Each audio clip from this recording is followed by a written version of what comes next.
안녕하세요. 캔들피그와 김하백의 나불대화 시간입니다. 현재 모든 이슈를 조기 대선이 빨아들이고 있다 보니까 확실히 경제에는 관심이 덜한 게 피부로 느껴지는데요. 최근에 올해 1분기 실질 국내 총생산에 대한 내용이 나왔습니다.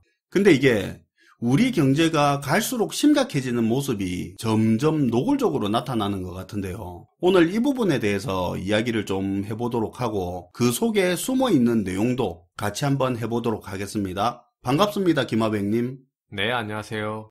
지난 2월에 전망했던 우리나라의 1분기 GDP 성장률 전망은 0.2%였는데요. 당시 이 전망치 자체도 낮춰진 거라서 우려와 관심을 많이 받았었는데 실제로 이번에 드러난 1분기 경제 성장률은 생각보다 더 암울했습니다. 지난 11일 한국은행에 따르면 올해 1분기 GDP 증가율은 0.2% 성장률 전망이 무색하게 무려 마이너스 0.24%로 나와버렸습니다. 근데 무엇보다 우려하는 부분은 이렇게 4분기 연속으로 0.1% 이하로 성장한 건 1960년 통계 작성을 시작한 이래 이게 처음이라는 겁니다. 당연히 IMF 외환위기 시기도 포함이 되겠죠. 근데 지금 다른 나라도 안 좋은 거 아닙니까? 네, 그런 부분도 짚어봐야겠죠. 다른 나라도 안 좋은 건 마찬가지 아니냐 그렇게 말할 수도 있는데 물론 다른 나라도 사정이 좋은 건 아니지만 이런 성장 부진은 다른 해외 국가들과 비교해도 가장 심각한 수준이라고 해요. 현재 경제가 안 좋다는 독일도 0.26%고요. 프랑스 0.12%, 이탈리아 0.26% 등으로 모두 플러스 성장률을 기록을 했고요. 우리나라와 경제 규모가 비슷한 스페인도 0.56%를 기록을 했습니다. 그리고 세계 제1의 경제대국이자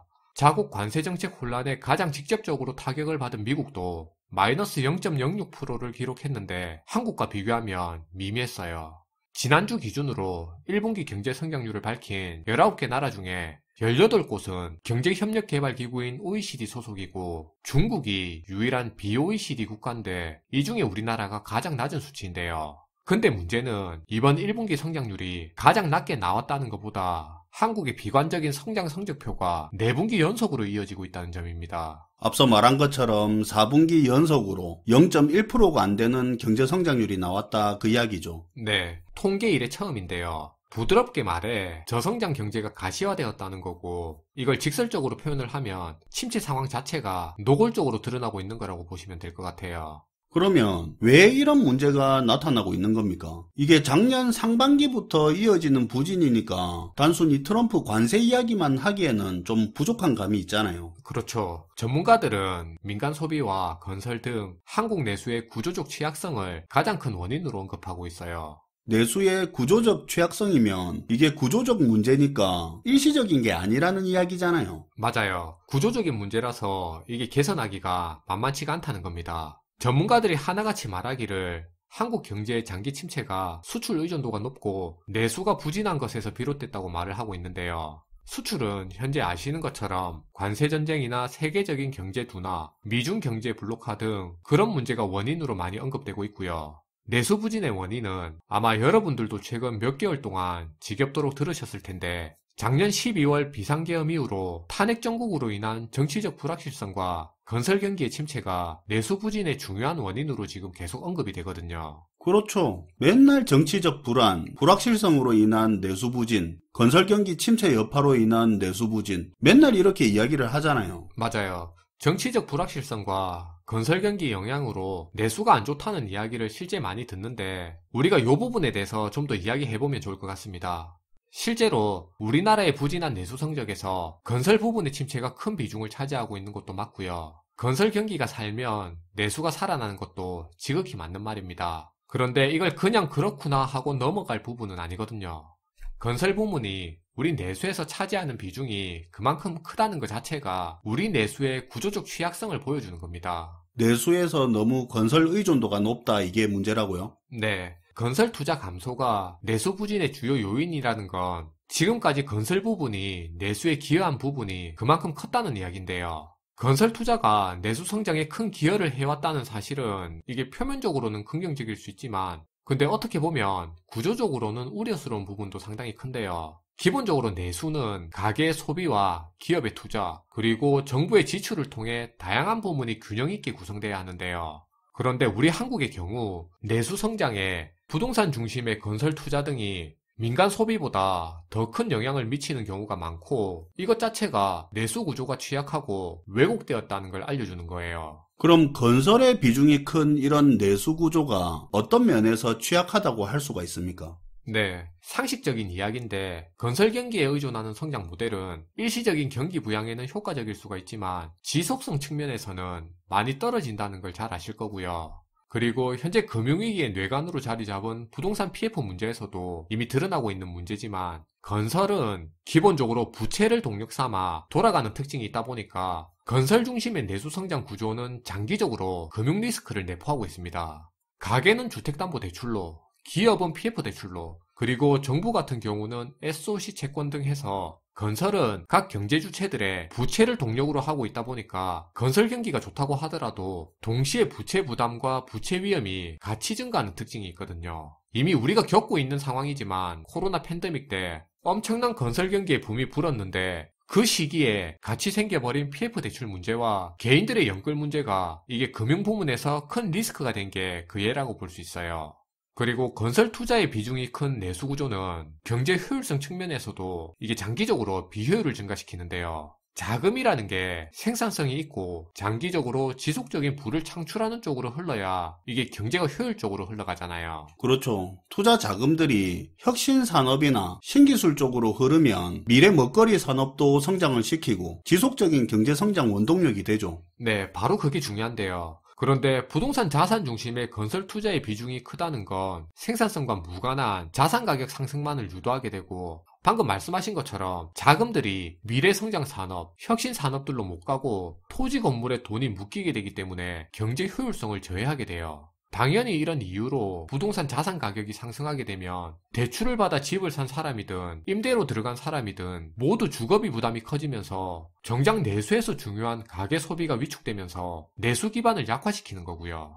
그리고 무엇보다 건설의 비중이 큰 내수 구조는 변동성이 너무 크다는 겁니다. 건설이라는 것 자체가 경기에 민감한 산업인데 이게 호황기에는 폭발적이지만 침체기 때는 급격히 위축되는 특징이 있는데 이런 건설이 내수에 너무 큰 비중을 차지해버리면 이런 경기에 민감한 건설 상황에 경제 전체가 쉽게 흔들리게 돼요. 이건 뭐 당장 보고 있는 상황이죠. 내수 부진의 주요 원인을 건설 부문의 위축이라고 말하고 있으니까. 네. 그러니까 이번 성장률 하락에서 내수 부진의 주요 원인으로 건설 투자 감소의 영향이 컸다는 전문가들의 진단은 우리가 이걸 단순히 건설이 너무 안 좋으니까 내수 상황이 나쁘구나 하고 이렇게 생각할 게 아니라 건설 부문 이 하나가 우리 내수를 휘청이게 할 정도로 내수에서 지금 건설 비중이 너무 과도하게 높다는 걸 알아채야 된다는 겁니다. 그리고 건설 중심의 내수 성장이 어떤 비효율과 문제점을 가지고 있는지도 알아야 되겠고요. 그렇죠. 한국이 실제로 겪어온 건설 중심 내수 성장은 우리가 일반적으로 표현하는 내수가 탄탄하다, 내수가 성장한다라고 하는 거하고 좀 결이 다르다고 볼 수 있는 거죠. 그러면 건설 경기 중심의 내수 성장이 아니라 제대로 된 내수 부양, 내수 성장은 어떤 겁니까?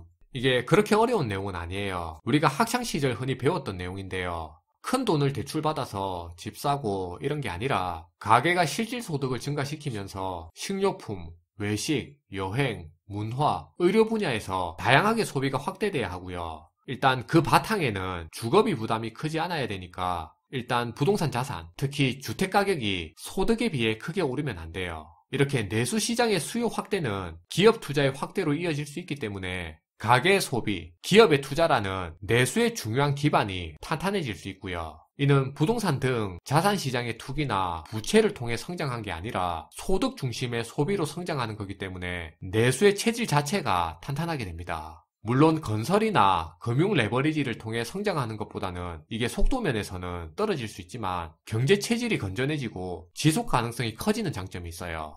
이렇게 되면 소득 증가, 그리고 이런 소득 증가로 인한 소비 증가, 기업 투자 증가, 다시 가계 소득 증가로 이어지는 그런 선순환의 고리가 탄탄해지면서 중산층이 두터워지고 또 중산층이 두터워지면 문화, 헬스케어, 교육, IT 등 고부가 가치 서비스업이 내수의 핵심 성장 동력으로 자리 잡을 수 있게 되는 거죠. 사실 우리나라 같이 건설 부동산 중심 내수 구조는 전체 기여도에서 건설 투자와 주거비, 금융 비용이 차지하는 비중이 너무 과도해서 민간 소비가 늘기가 어렵고요. 이런 내수 구조의 경우 소득보다는 자산에 의존한 소비 형태가 두드러지게 되는데, 이게 자산 가격이 상승할 때 소비가 늘고 자산 가격이 하락하게 되면 소비도 급감하는 특징이 있어서 안정적이고 꾸준한 소비가 이루어지기가 힘들어요. 당연히 이런 안정적인 내수 소비가 뒷받침이 안 되니까 서비스업도 앞서 말한 고부가가치 서비스업이 자리 잡고 성장하기가 힘들고, 서비스업에는 음식, 숙박 등 저생산성 업종에 해당하는 업종들만 넘쳐나게 되는 겁니다. 듣고 보니까 지금 건설 경기가 문제가 아니라 근본적인 내수 체제를 개선해야 된다는 생각이 좀 드네요. 네. 그런데 그게 말처럼 쉽지가 않은 문제예요. 그 어떤 것보다 건설은 내수 경기를 부양하는데 단기적으로 약발이 직방으로 먹히는 거라서 정부든 국민이든 건설은 놓기가 힘들거든요. 아무튼 내수 침체의 주요 원인으로 거론되는 이 건설 부분에 대해서 이야기를 해봤는데, 다음으로 할 이야기는 정치적 불확실성이에요. 맨날 뉴스에서 나오는 이야기가 지난 비상계엄과 탄핵 전국 이후로 정치적 불확실성이 커지면서 소비 심리가 위축되고 내수에 영향을 주고 있다, 이런 게 거의 뭐 고정 멘트처럼 하잖아요. 그쵸. 근데 한번 생각을 해보자고요. 우리 개인들이 정치적 불확실성 때문에 놀러 갈 거 안 가고 살 거 안 사고 하고 그렇지는 않잖아요. 살 거 있으면 사죠. 네. 그런데 왜 이런 말을 할까요? 일단은 내수의 주축이 가계의 소비, 기업의 투자, 정부의 지출인데, 일단 정치적으로 불안정하면 정부의 지출 결정이 미뤄지거나 비효율적으로 작동해서 내수에 영향을 주게 됩니다. 뭐 그건 가장 상식적인 부분이죠. 네. 특히 경기가 안 좋을 때 내수 경기에 정부의 역할이 큰데요. 재정 지출 확대나 세금 감면, 부양책 등 민간의 소비와 투자를 자극할 수 있는 정책을 내놔야 되는 건데, 특히 정치권이 혼란스럽거나 과도 정부 체제에서는 정부 지자체 사업이나 공공투자, 복지 지출 등 이런 결정이 늦춰지거나 축소되면서 내수에 또 영향을 미치게 되죠. 일단 정부 지출이 늦어지거나 위축되면서 내수에 영향을 주는 건 알겠는데, 근데 개인들의 소비는 정치적 불확실성하고 무슨 상관이죠? 네. 그 부분도 정부의 결정이 불확실해지는 데서 발생하는 건데요. 권력의 공백이 생기고 정치적으로 불안정해지면 당연히 주요 부처들의 결정도 느려지게 될 겁니다. 그리고 차기 권력에 도전하는 후보들의 현 정권과는 다른 정책이나 방향성도 당장 현재 기준에서는 기업들이 어떤 중요한 결정을 내리는 걸 미루게 만드는 계기도 제공하고요. 그리고 이렇게 되면 기업들은 불확실성이 해소되기 전까지 신제품 출시나 대규모 마케팅, 프로모션 등을 미루는 경우가 허다하게 돼요. 특히 정부 정책에 영향이 큰 제품이나 서비스들은 더 그런 경향이 강해지게 되는데요. 이렇게 되면 정치적 불확실성이 해소될 때까지는 기업들이 소비자들을 자극하는 요소들이 계속 줄어들게 됩니다. 뭐 대규모 마케팅을 하거나 대규모 투자를 하거나 이런 게 미뤄지기 때문에. 네. 정치적 불확실성의 직접적인 영향으로 소비자들이 돈을 안 쓴다기보다는 이렇게 기업들이 머뭇거리다 보니 당장 돈을 쓸 이유가 덜 제공되기 때문에 소비가 감소하는 영향도 커요. 그리고 사실 아닐 것 같지만 일반 소비자들도 정치적 불확실성 때문에 소비를 미루는 경우도 있습니다. 예를 들면 이런 경우인데요. 만약 특정 대선 후보가 전기차 구매 보조금을 지금보다 더 늘려준다는 이야기를 했다면 지금 전기차를 사려고 했던 사람들이 그것과 상관없이 지금 그냥 살까요? 아니면 구매를 좀 더 미루게 될까요? 구매를 일단 미루겠죠. 그렇죠. 개인들도 큰 돈을 들이는 부분에 있어서는 이렇게 정책의 영향을 받는 거라면 기업들의 결정처럼 판단을 미룰 수가 있는 겁니다. 물론 내수가 부진한 가장 결정적인 이유는 가계가 소비할 여력이 줄었다는 거겠지만 정치적 불확실성이 내수 부진에 이렇게 영향을 주고 있다는 것도 알면 좋을 것 같아요. 오늘은 내수 부진의 원인으로 현재 자주 거론되고 있는 건설 경기와 정치적 불확실성에 관한 여러 이야기를 해봤는데요. 우리나라 내수에 대해서 한번 생각해 볼 수 있는 그런 주제인 것 같아 같이 이야기를 나눠보는 시간을 한번 가져봤습니다. 네, 오늘도 잘 들었습니다, 김하백님. 네, 감사합니다. 우리가 경제를 그동안 성장시켜왔던 원동력이 수출이었고 내수는 건설을 중심으로 성장을 해왔는데요. 관세전쟁이나 우리 수출 경쟁력 약화, 거기다 세계적인 경기 둔화와 미중 경제 블록화가 갈수록 심해지면서 수출에 경고등이 켜졌고요. 내수 경제는 지속적인 선순환을 만들기 힘든 건설 중심 내수 경제가 고착화돼 버려서 내수의 체질 개선도 현재 쉽지가 않은 상황인데요. 수출도 내수도 현재 구조적인 문제에 봉착한 만큼 단기 효과에만 급급한 처방보다는 장기적인 안목의 구조 개혁이 필요한 시점인 것 같습니다. 시청해주셔서 감사하고요. 지금까지 나불대화 시간이었습니다.